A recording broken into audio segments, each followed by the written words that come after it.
சொல்றாரு. வ அன்னல்லாஹ அஸ்ஸ வஜல்ல யுராஃபில் ஆখিরা, அல்லாஹ் தஆலா நாளை மறுமையில் எல்லோராலும் அல்லாஹ் தஆலாவை நாளை மறுமையில் பார்க்க முடியும். வ அன்னல்லாஹ தஆலா யுராஃபில் ஆখিরা, மறுமை நாளில் அல்லாஹ் தஆலாவை எல்லோராலும் பார்க்க முடியும். யன்துரு இலைஹில் முஃமினூன அயானன் ஜிஹாரன் வ யஸ்மஊன கலாமஹு. அதான் இமாம் ஷாஃபி என்ன சொல்றாருன்னா, வ அன்னல்லாஹ யுரா ஃபில் ஆখিরা, அல்லாஹ் தஆலா நாளை மறுமையில் பார்க்க முடியும்.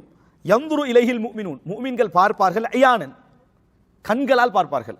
ஜிஹாரன், வெளிப்படையாக இறைவனை என்ன செய்வார்கள், காண்பார்கள். வ யஸ்மஊன கலாமஹு, அவனுடைய பேச்சு, இறைவனுடைய வார்த்தையை அவர்கள் என்ன செய்வார்கள், கேட்பார்கள். இதில் நீங்கள் மிக முக்கியமாக தெரிஞ்சு கொள்ள வேண்டிய ஒரு சப்ஜெக்ட் என்னன்னு சொன்னால், அதாவது இமாம் ஷாஃபி இந்த இடத்துல அதாவது ஒரு முக்கியமானது சொல்றாரு. மக்களுடைய அக்கீதா இருக்குது, அதாவது அல்லாஹு ரப்புல் ஆலமீனை நாளை இந்த இப்போ நான் உங்களுக்கு சொல்லக்கூடிய அக்கீதால வந்த எல்லா குழப்பங்களுடைய பின்னணி என்ன தெரியுமா? குர்ஆன்ல வாரதை அப்படியே ஏற்றுக்கொண்டு அதனுடைய கருத்தை அப்படியே புரிஞ்சிருந்து, ஹதீஸுடைய வார்த்தைகளை ஏற்றுக்கொண்டு அப்படியே புரிஞ்சிருந்தா, இப்போ நீங்களே யோசிப்பீங்க, ஏன் இந்த அளவுக்கு தேவையில்லாத பிரச்சனைகளை போட்டிக்கிறாங்கன்னு என்ன செய்வீங்க, யோசிப்பீங்க. இந்த பிரச்சனைக்கு எல்லாமே காரணம், அதாவது இந்த கிரேக்க தத்துவங்களை அரபுக்கு உண்டாக்கி அதில் அவர்கள் அதாவது இறைவனை படிப்பதற்காக ஒரு இது வச்சிருப்பாங்களே, இறைவனை அடையாளம் கண்டுகொள்ள மார்க்க ரீதியாக, அதாவது அந்த ஒரு தெய்வீக ரீதியான கலையோடு வச்சிருப்பாங்களே, அதைய இஸ்லாமிய அடிப்படைக்குள்ள நடைமுறைப்படுத்த போனது தான் இந்த இல்முல் கலாம் என்ற ஒரு மோசமான ஒரு கலை உருவாக்க காரணம். இல்முல் கலாம் என்றது அதன் மூலம் நலவு செய்யலாம்னு நினைக்கிறேன், இல்லை அதன் மூலம் எல்லாமே மோசமான விளைவு தான் ஏற்படுத்தப்பட்டது. இல்முல் கலாம் எதுக்கு சொல்றேன்னு சொன்னா, இறைவன் சார்ந்த அந்த படிப்புக்கு தான் என்னது இல்முல் கலாம் என்றது. என்னுடைய மூலம் எங்க, கிரேக்கம், என்னுடைய மூலம் கிரேக்கம். அவங்களுக்கு தேவை இருக்கும், அவன் குர்ஆன் ஹதீஸ் ஏற்றுக்கொள்ளாத, இறைவனுடைய வகையை ஏற்றுக்கொள்ளாதவன், அவன் இறைவனை காண்றதுக்கு இப்படி தத்துவமெல்லாம் போட்டு தான் என்ன செய்ய வேண்டிய காண வேண்டியிருக்கும். இதை கொண்டு வந்து அப்படி இஸ்லாத்தில் அப்ளை பண்ண உடனே நடந்தது என்ன, வழிகேடுகள் என்னது உருவாக ஆரம்பிச்சது. அந்த அடிப்படையில் தான் அல்லாஹ் தஆலா நாளை மறுமையில பார்க்கலாமா அப்படின்னு கேட்ட உடனே என்ன செஞ்சுட்டு எல்லாருக்கும் அதை அல்லாஹ் தஆலா பார்க்கலாமா, இந்த வெற்று கண்ணால் அல்லாஹ் எப்படி பார்க்கறது, இந்த வெற்று கண்ணால் அல்லாஹ் எப்படி பார்க்கறது? அல்லாஹ் தஆலா சக்தி மிக்கவன், அப்போ அவனை பார்க்க முடியாது, அவனை பார்க்க முடியாது. இந்த கண்ணுக்குள்ள அவன் அடங்குற மாதிரி அவனுடைய எதிரிக்குமா? இப்படி பல கேள்விகள் கேட்டு இறைவனை நம்ம பார்க்கறது, இறைவனுடைய அந்தஸ்தை என்னது குறைக்க மாதிரியும், படைப்புடைய அந்தஸ்தை கொஞ்சம் கூட்டுற மாதிரியும் அவங்க என்ன செய்றாங்க, ஒரு விளக்கத்தை கொடுக்குறாங்க. கொடுத்துட்டு வேற அதுக்கு சப்போர்ட், முதல் பிரச்சனை குர்ஆன் ஹதீஸ் அல்ல, அக்ல். அதுக்கு சப்போர்ட்டாக லன் தரானி, மூசா அலைஹிஸ்ஸலாத்துக்கு அல்லாஹ் தஆலா என்ன சொன்னானா, நீ என்னை காணவே மாட்டாய். குர்ஆன் வசனம். இப்போ அகீத் குர்ஆன் வசனத்தின் அகீதா வரல, அகீதாக்கு சப்போர்ட்டிவான குர்ஆன் வசனங்களை எடுக்கிறது. லன் தரானி, நீ என்னை காண மாட்டா. அல்லாஹ் மூசா அலைஹிஸ்ஸலாம் சொல்றாரு, யா அல்லாஹ் உன்னை காட்டு, நான் பார்க்கணும் அப்படின்னு. மூசா அலைஹிஸ்ஸலாத்துக்கு அல்லாஹ் என்ன சொல்றாரு, லன் தரானி, நீ என்னை காண மாட்டாய். அப்போ அல்லாஹ் காண மாட்டான்னு சொல்லிட்டா, பாத்தீங்களா, இங்கே காண மாட்டேன், மறுமை நாளில் என்ன செய்ய மாட்டீங்க, காண மாட்டீங்க. அந்த வசனத்தை என்ன செய்வாங்க, சொல்லுவாங்க. ரசூலுல்லாஹி ஸல்லல்லாஹு அலைஹி வஸல்லம் இறைவனை கண்டார்களா அப்படி என்று கேட்டதுக்கு ஆயிஷா என்ன சொல்றாங்க, யாரெல்லாம் ரசூலுல்லாஹ் இறைவனை கண்டார்கள், மிராஜில் கண்டான்னு சொல்றாங்களோ பொய் சொல்றாங்க அப்படின்றாங்க, பொய் சொல்றாங்கன்னு சொல்றாங்க. இதை எடுத்து வச்சு அல்லாஹ் தஆலா நூர், அல்லாஹ் தஆலா ஒளிமயமானவன், எப்படி நான் அவனை பார்ப்பேன் அப்படின்னு ரசூலுல்லாஹ் கேட்குறேன். இதெல்லாம் எடுத்து வச்சு அல்லாஹ் என்ன செய்ய மாட்டீங்க மறுமையில. ஆனால் ஹதீஸ் தான் காரணம் இல்லை, ஹதீஸ் தான் காரணம். ஹதீஸ் காரணமாக இப்போ நான் இன்னும் கொஞ்சம் ஹதீஸ் சொல்றேன், அதெல்லாம் இருக்குது. அக்கல்ல ஏற்பட்ட அந்த பிரச்சனை அதை அப்படியே குர்ஆன் ஹதீஸுக்கு என்ன செஞ்சாங்க, அதுக்கு ஒரு சப்போர்ட்டிவாக எடுத்து சொன்னாங்க. ரைட். இது யாருடைய கொள்கை, முஅத்தஸிலாக்களுடைய கொள்கை. இது முஅத்தஸிலா என்ற ஒரு சிந்தனை பிரிவுடைய கொள்கை, இது ஆரம்ப காலத்தில் தோன்றிய. இன்றைக்கு இந்த கொள்கையில் உள்ளவங்க இருக்கிறாங்க, சரியா?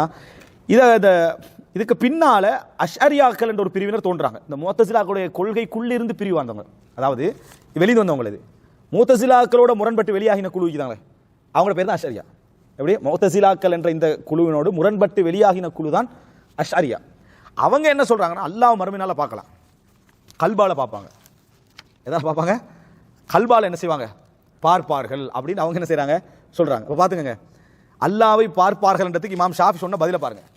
எப்படி சொல்றாரு, யன்துரு இலைஹில் முஃமினூன அயானன் வ ஜிஹாரா.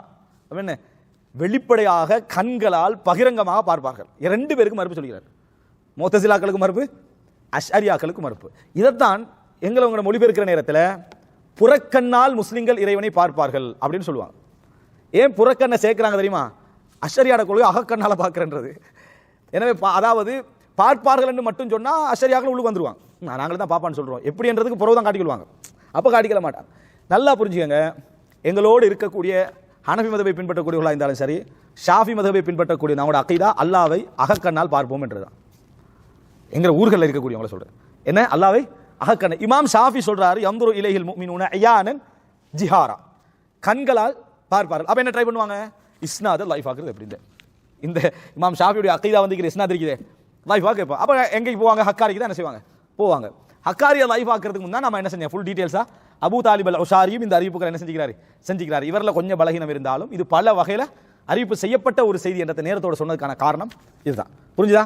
எனவே இமாம் அதாவது ஷாஃபி அவர்கள் இறைவனை நாங்கள் என்ன ஹதீஸ் வைக்கிறோம், ரசூல் ஸல்லல்லாஹு அலைஹி வஸல்லம் அவர்கள் சொல்றாங்க, நீங்க உங்கள் இறைவனை என்ன செய்வீர்கள், நாளை மறுமையிலே பார்ப்பீர்கள்.